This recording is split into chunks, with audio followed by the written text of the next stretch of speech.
Nah campur lem Korea. Tidak mau terbuka mulutnya. Pas ngelem, mabuk setengah. Dia ambil naik motor. Bayangkan kalau orang mabuk setengah naik motor. Dia listrik dikira aspal. Pak! Mati! Mati kafir kodongo. Makanya anak muda, silakan kau jadi anak gaul, anak band-band, anak motor-motor, anak skater, silakan. Tapi jangan dekati yang namanya minuman keras. Vodka, whisky, Jennifer, Donald, topi miring. Saya baca. Tuh, mati. Siapa lagi yang bisa mati dalam keadaan kafir? Contoh aja ini Jamara. Sabung ayam. Ada juga di sini. Didapat sama polisi, kejar sama polisi, jangan lari, masih lari, tembak peringatan, masih lari, tembak 2 kali, masih lari, tembak 3 kali, akhirnya tembak kakinya, kepalanya dikena. Saya tanya temanku ya polisi, bagaimana caranya kakinya kok tembak kok kepalanya dikena? Dia bilang soalnya waktu tembak dia jongkok. Pantas. Ini jangko musuh polisi cowok. Oi, kau kira enak kalau hidupmu tidak ada polisi di Indonesia? Rumahmu dirampok, istrimu dibunuh, anak gadismu diperkosa, hartamu dijarah, kau datang ke polisi. Tolong polisi, tegakkan hukum, cari pelakunya. Apa kata polisi? Mohon maaf, baru saja polsek bubar. Jangan ketawa, saya serius ini. Toh? Pun kalau ada polisi yang minta-minta uang di jalan, biar anak SMP diminta juga uangnya, itu bukan polisi Indonesia, polisi film India. Itu film India kan 3 jam, nanti habis film baru dia datang.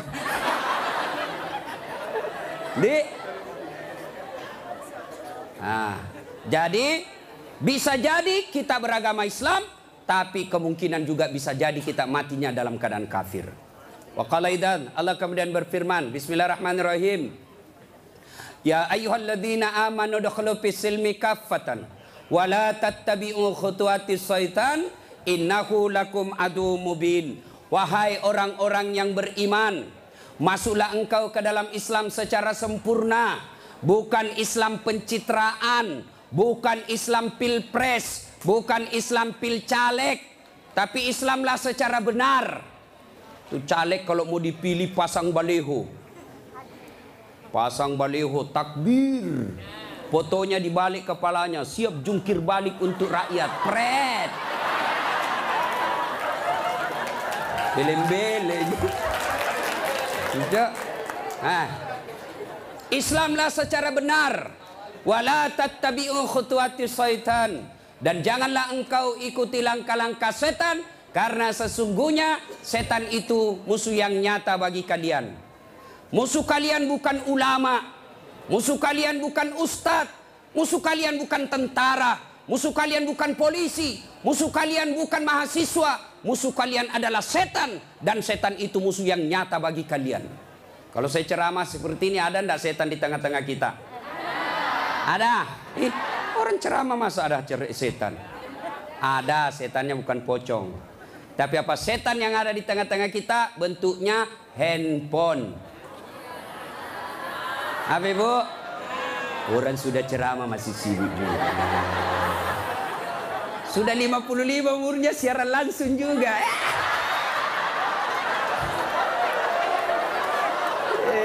Gayanya. Woi, jangan siaran langsung. Saya tidak mau kalau ada siaran langsung. Simpan dulu HP-mu. Woi. Ibu-ibu yang pegang HP selama saya ceramah, saya doakan suaminya kawin lagi. Simpan dulu HP-mu. Simpan dulu. Simpan dulu HP, simpan dulu. Simpan ya. Bisa? Bu, ada ibu-ibu di Makassar ngefans betul sama saya. Usianya kira-kira 55 tahun. Saya heran, ibu-ibu aja yang ngefans sama saya. Saya lagi ceramah, dia belakangi saya. Barusannya ada orang saya ceramai di belakangi. Ternyata dia ambil HP-nya selfie. Baru dia tulis di Facebook-nya latar belakang Das Atlatif. Saya dijadikan background. Kok kira saya pot bunga? Selesai ceramah dia kejar 55 umurnya. Selesai saya ceramah dia kejar. Ustadz boleh selfie? Boleh rame-rame supaya tidak ada fitnah. Sudah dia ganti lagi gayanya. Udah ulang lagi. Ulang Ustadz, jelek saya bilang dalam hati. Biar kau ulang apa? Mukamu yang jelek.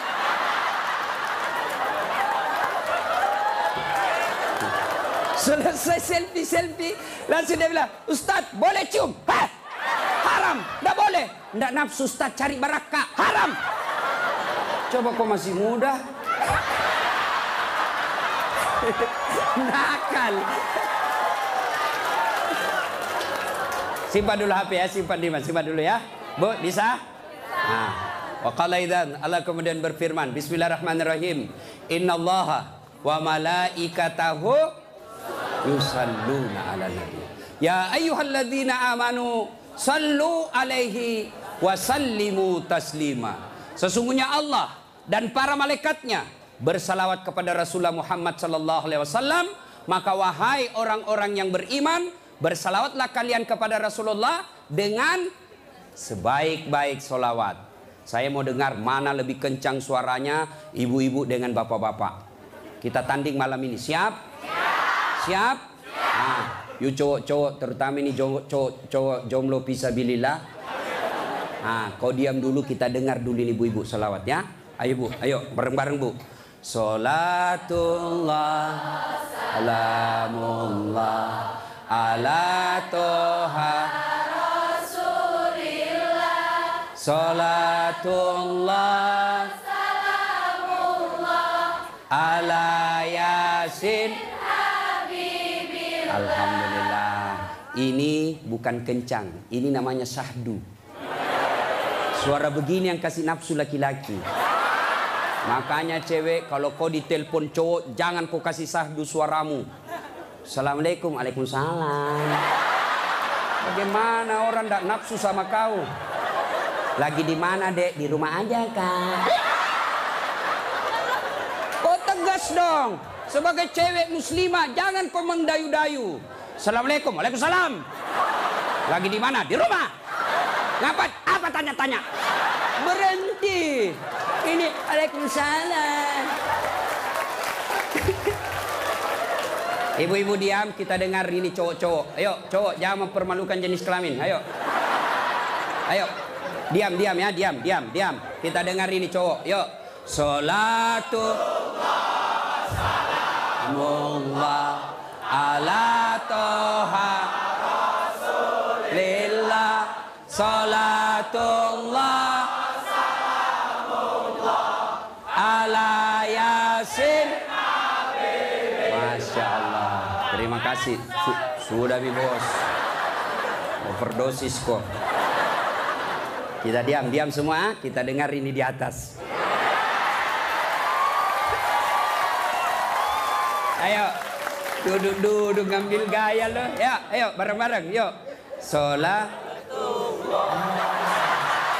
Love it. Ini mau poligami, Fred.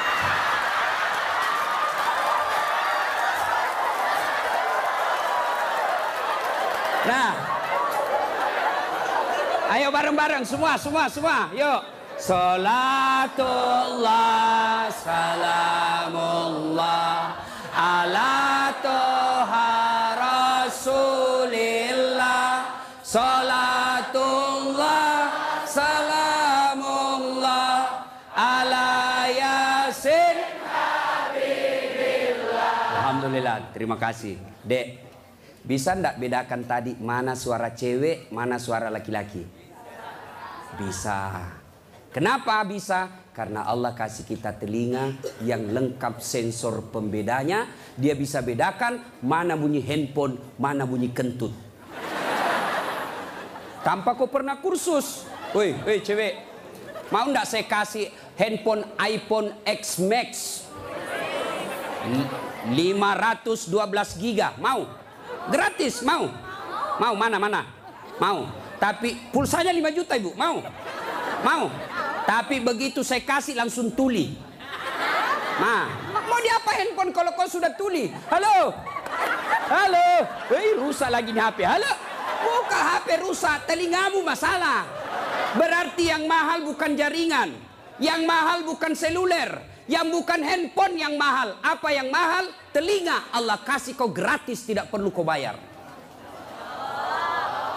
Hebatnya lagi di telinga, ya, tempatnya kiri kanan proporsional. Bagaimana seandainya telingamu satu di bawah pantat? Halo, ya Ustadz. Lagi di mana? Di rumahnya Ustadz. Ayo. Repot toh? Ya, repot. Makanya kita ucapkan alhamdulillah. Alhamdulillah. Woi, cowok. Woi.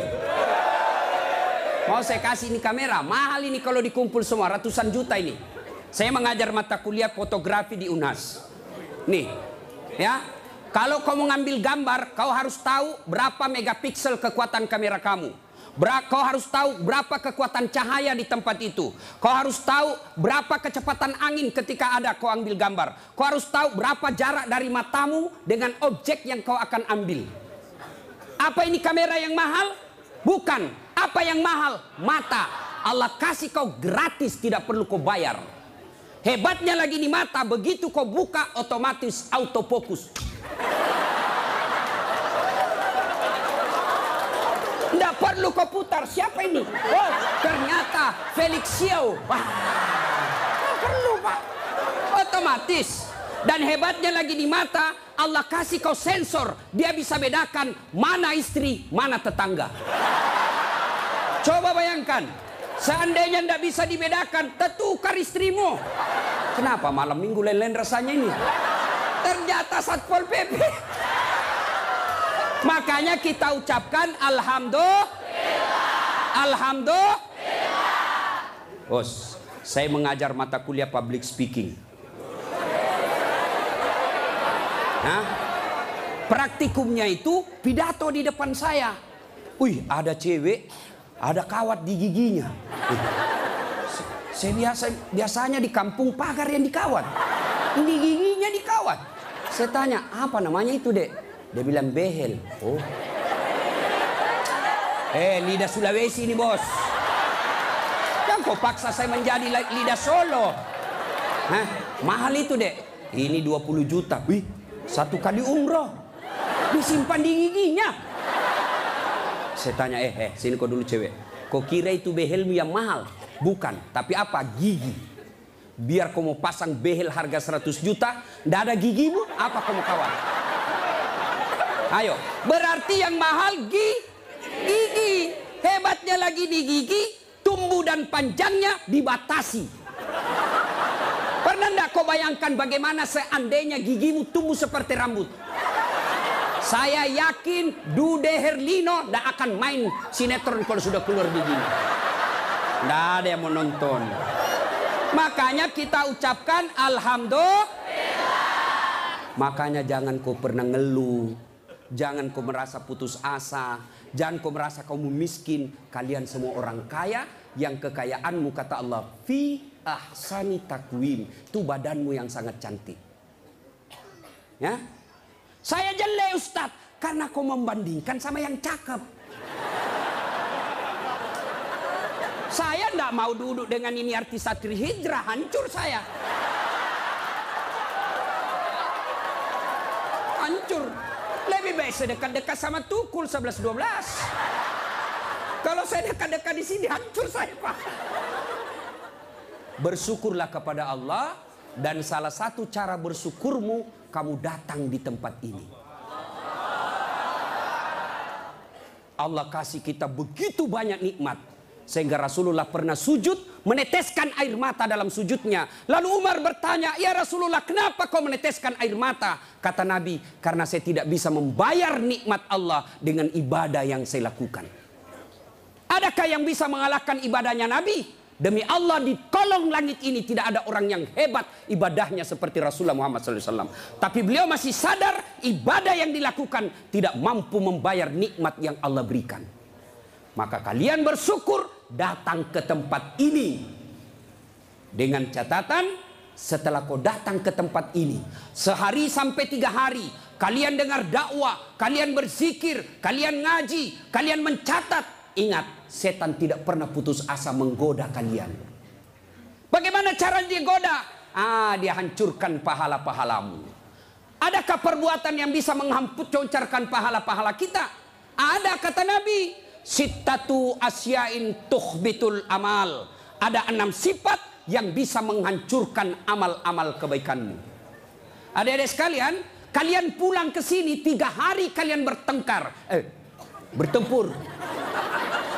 3 hari kalian bertempur melawan iblis, melawan kesombongan, melawan kepongahan, meningkatkan kesabaran. Jangan pikir setan putus asa menggodamu. Dia akan goda kamu setelah kau pulang. Dengan cara apa? Dia hancurkan amal-amalmu.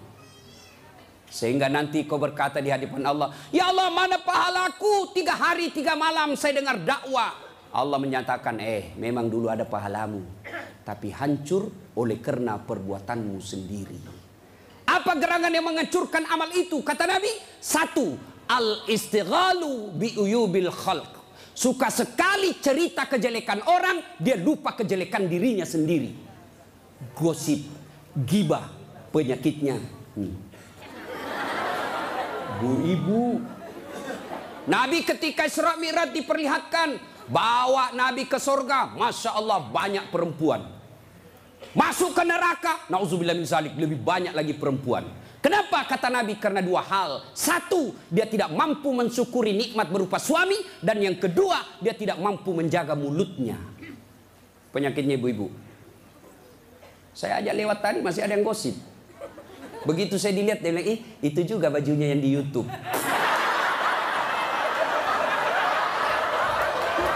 Sibuk. Kenapa? Saya pakai baju kau yang sibuk. Kang gosip. Jengkelku. Kenapa kau gosip saya? Bu, halo ibu. Penyakit ibu-ibu yang tidak bisa dikendalikan hawa nafsu menceritakan kejelekan orang. Kalau laki-laki kumpul paling dicerita, wih, itu anak sayang. Yang pertama cakep tapi beleng-beleng. Itu yang kedua cakep, tapi ya dongok. Itu kan. Paling kita cerita itu, wah itu motor saya rewel, itu mobil saya yang tua, wah sedikit-sedikit mogok lagi. Itu atap rumah saya bocor. Paling kalau bapak cerita itu, tapi coba kalau ibu-ibu. Pertama dicerita sinetron. Jelek betul sifatnya itu ya. Sana itu. Iya toh, langsung tetangga jadi korban. Kumpul begini tuh masih ada gosip. Apa? Dia enggak ngomong tapi matanya dong. Apa? Kudungnya enggak serasi dengan roknya. Dia bilang, ya kayak umbul-umbul. Sudah. 1 udah digosip. Lewat lagi 1. Apa? Palsu. Kenapa kau tahu? Lipstiknya. Kenapa kau tahu? Melengket di giginya. Coba ya. Ayo adik-adik. Ya. Nah, maka saya heran sebagai anak bangsa. Kok kita dituduh orang Islam selalu menyebarkan fitnah? Islam sangat membenci fitnah sehingga Nabi mengatakan, al-fitnatu asaddu minal qatl. Fitnah itu lebih kejam daripada membunuh. Jadi pemain buser. Apakah namanya itu? Cocok nih. Baser, apakah itu? Yang suka cari-cari duit dari menyebarkan fitnah. Hah? Yo itu baser. Hah?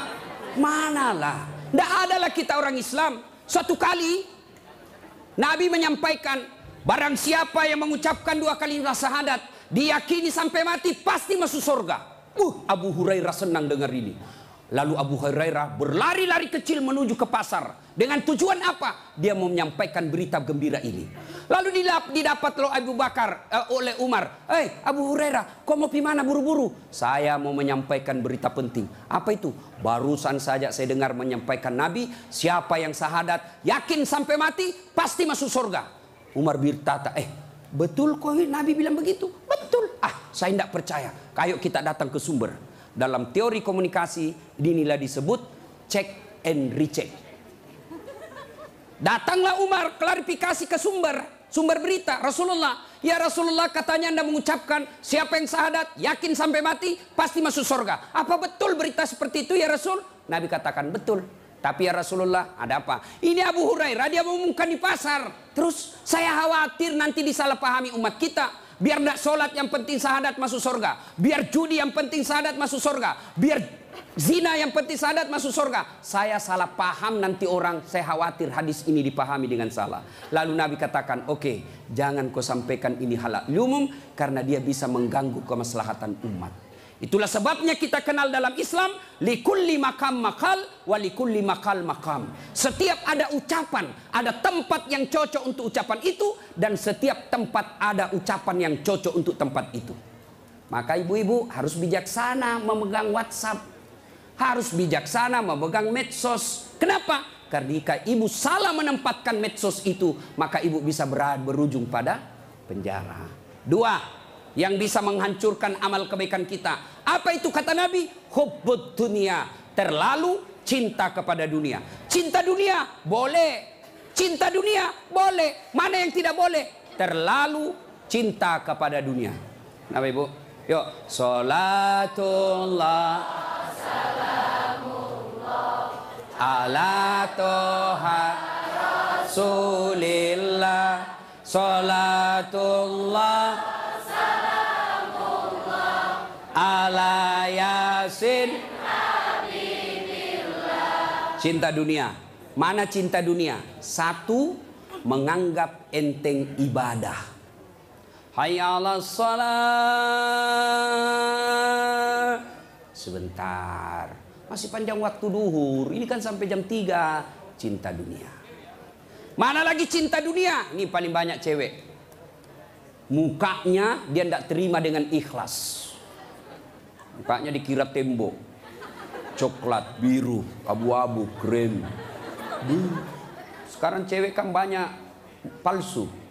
Bulu matanya panjang, palsu. Matanya biru, palsu. Bibirnya merah, palsu. Pantatnya gabus, palsu. Itu terlalu cinta dunia. Perempuan kan sekarang bingung saya lihat. Rambutnya panjang, mau dikasih keriting. Yang keriting rambutnya dia kasih lurus. Iya kan? Allah sudah kasih yang baik, dia tidak syukuri. Begitu mulai putih rambutnya, stres, dia kasih semer. Kena matamu, cinta. Karena waktu yang sangat terbatas. Yang ketiga, apalagi yang bisa menghancurkan amal ibadah kita?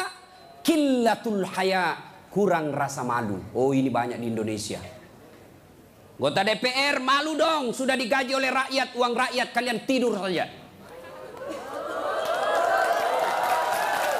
Dedek, pernah dengar cerita anggota DPR di akhirat? Hah? Jadi anggota DPR kan ada penghafal Quran, masuk dalam surga. Begitu masuk dalam surga dilihat, kok banyak anggota DPR di sini? Di negara aku banyak di OTT karena korupsi. Dia pergi protes sama malaikat penjaga surga. Malaikat, kenapa banyak ini masuk anggota dewan dalam surga? Di negara saya banyak yang korupsi. Dia bilang anggota penjaga surga, dah sok ribut. Kenapa? Dia cuma reses. Sebentar lagi pulang ke tempat asalnya.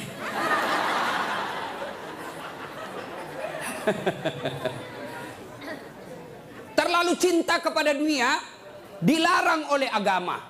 Maka oleh sebab itu kita diberikan hanya syukuri nikmat yang Allah berikan. Yang ketiga, qillatul haya, kurang rasa malu. Malu dong menyebarkan fitnah. Malu dong jadi artis tapi menyebarkan syahwat. Malu dong jadi pejabat tapi korup. Malu dong jadi kontraktor tapi rampok.